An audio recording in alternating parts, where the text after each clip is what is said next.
Quinoa rice చేసుకోవడానికి నేను water boil చేసుకుంటున్నాను.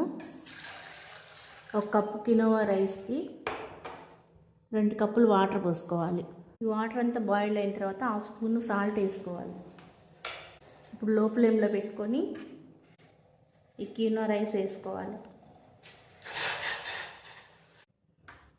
మరొక పాన్ పెట్టుకొని తాలింపు వేసుకోవాలి.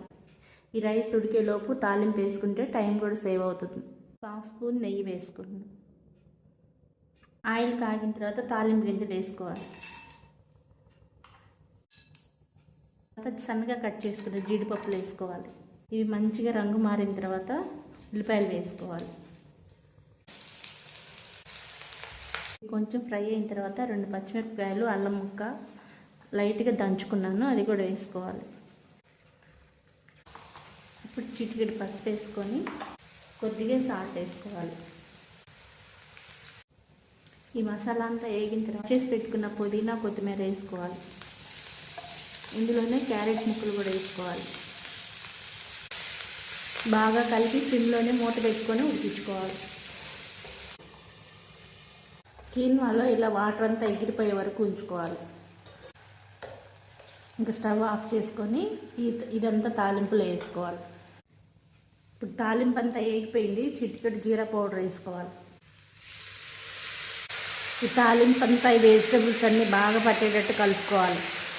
సిమ్లో ఉంచుకొని చేసుకోవాలి.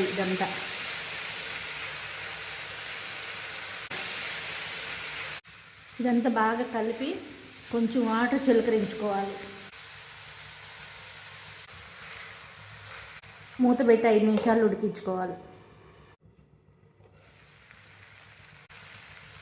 ఇందులో ప్రోటీన్ ఎక్కువగా ఉంటుంది కాబట్టి బ్రేక్ఫాస్ట్కైనా డిన్నర్లో అయినా ఎవరైనా తీసుకోవచ్చు, పిల్లలైనా పెద్దలైనా. అంతే అండి,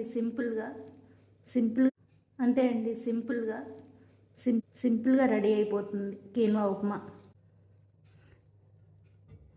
ఎంతో ఎమ్మీగా సింపుల్గా బ్రేక్ఫాస్ట్ అయితే రెడీ అయిపోయింది. ఈ వీడియో కనుక మీకు నచ్చినట్లయితే please like, share and subscribe to light angels family.